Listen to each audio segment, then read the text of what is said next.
kekuatan otot 3. Nah, seberapa besar kekuatan otot sebenarnya, maka kita dapat mengacu ke hasil yang didapatkan dari data ini, yaitu 85 derajat. 85 derajat, maka kembali Anda perlu mengingat materi di pemeriksaan dan evaluasi OT. Sendi lutut itu maksimalnya berapa derajat? Ya. Nah, di sini sudah kami berikan gambaran. Dari informasi soal tersebut, ya, dari informasi soal ini, maka tentu saja itu dilakukan secara aktif. Maka dia akan menggunakan kekuatannya. Tinggal Anda perlu mencari tahu kekuatan ototnya berapa. Nah, berdasarkan besarnya derajat yang bisa dilakukan, Anda maka perlu mengingat kembali, oh kalau sendi lutut itu maksimal geraknya berapa derajat. Ya, secara umum sendi lutut itu antara 130 sampai 145 derajat. Nah, kalau kita coba lihat 85 derajat, maka 85 derajat itu sudah melebihi setengah dari LGS maksimalnya. Sehingga kekuatan ototnya tidak bernilai 3, tetapi hanya bernilai 3 minus. Nah, ketika dapat data seperti ini, maka apa yang perlu dilakukan oleh terapis tersebut? Tentu saja adalah mengupayakan atau melakukan satu latihan kepada pasien dengan tujuan untuk meningkatkan kekuatan otot dari 3 minus menuju ke 4. Ya. Nah, strategi apa yang harus dilakukan? Ya, silahkan Anda mengikuti materi, prinsip, dan strategi peningkatan kekuatan otot. Jadi adjunct-nya seperti apa, kemudian enabling activity-nya nanti seperti apa, kemudian purposeful activity-nya bagaimana, ya sudah tentunya Anda persiapkan. Nah, untuk penjelasan 3 hal ini berkaitan dengan KO-nya. Bagaimana untuk mengatasi LGS-nya? Di soal ini ada informasi tentang musculus quadriceps femoris mengalami penegangan atau kekakuan. Nah, kalau kita kembali mengingat strategi untuk meningkatkan lingkup gerak sendi, maka kan ada beberapa pilihan. Di antaranya ada yang manual stretching, kemudian ada hold relax, dan ada contract relax. Pertanyaannya, kalau ada penegangan pada otot antagonis dari gerakan fleksi lutut, maka strategi apa atau teknik apa yang cocok diterapkan? Apakah manual stretching, ataukah hold relax, atau contract relax? Katakan yang Anda pilih adalah contract relax, katakan. Nah, Anda perlu menerapkan nanti cara untuk meningkatkan lingkup gerak sendi menggunakan contract relax, maka tahapannya seperti apa? Nah, itulah yang Anda terapkan kepada klien. Apa yang dilakukan di contract relax di sini, ini adalah adjunct-nya. Bagaimana dengan enabling? Latihan untuk meningkatkan LGS, apa yang Anda lakukan? Purposeful activity yang untuk meningkatkan LGS, apa yang Anda lakukan? Sebagaimana enabling dan purposeful activity untuk meningkatkan KO.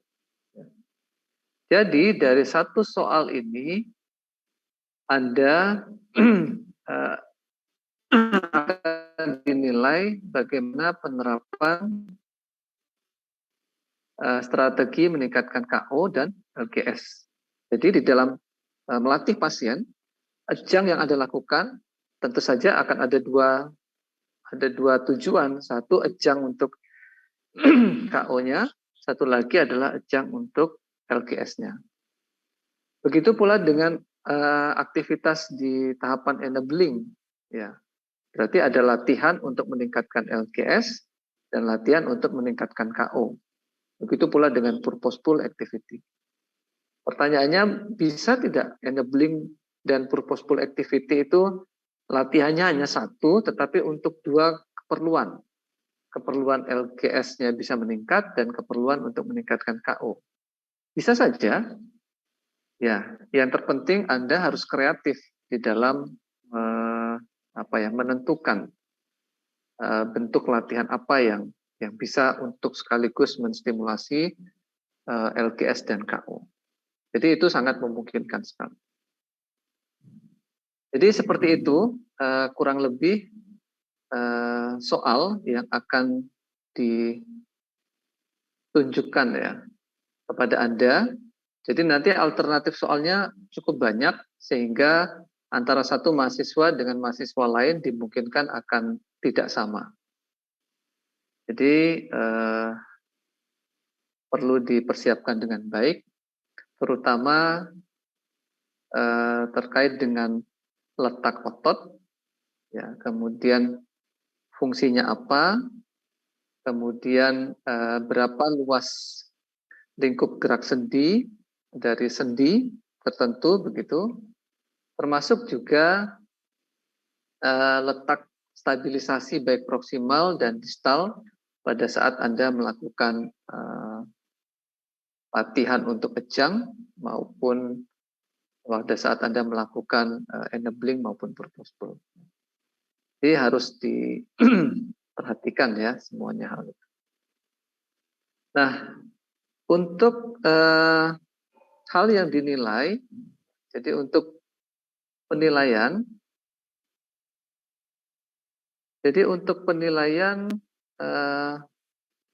kami akan share ya. Jadi item apa saja yang akan dinilai? Yang akan dinilai adalah beberapa komponen.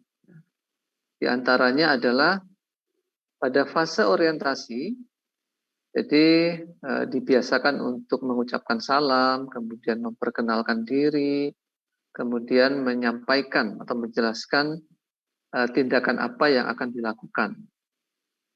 Kemudian di komponen selanjutnya atau fase kerja, nah di sini yang akan dinilai adalah ketepatan di dalam melakukan ejang untuk otot, kemudian ketepatan di dalam melakukan ejang untuk sendi, yaitu stretchingnya, jadi dia tepat pakai manual atau hold relax atau contract relax, dan kemudian ketepatan juga di dalam proses pengulurannya. Ya. Nah yang ketiga atau berikutnya ini adalah ketepatan di dalam melakukan aktivitas enablingnya, ya baik itu untuk meningkatkan KO maupun untuk meningkatkan LGS, termasuk juga ketepatan di dalam penentuan latihan di tahapan purposeful ya, baik itu meningkatkan KO maupun LGS. Pastikan selama proses ujian, instruksi itu disampaikan dengan jelas. Kemudian di akhir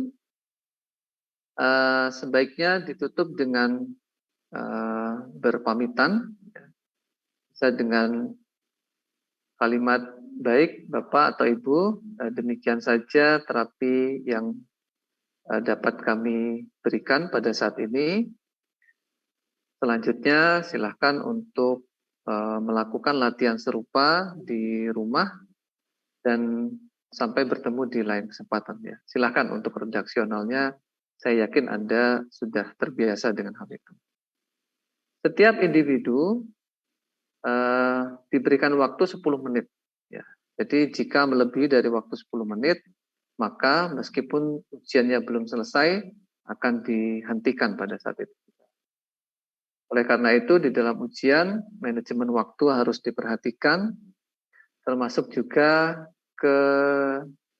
ketepatan, kejelian, dan kreativitas ya, di dalam menentukan posisi atau instruksi, ataupun media, maupun gerakan, itu harus dilakukan dengan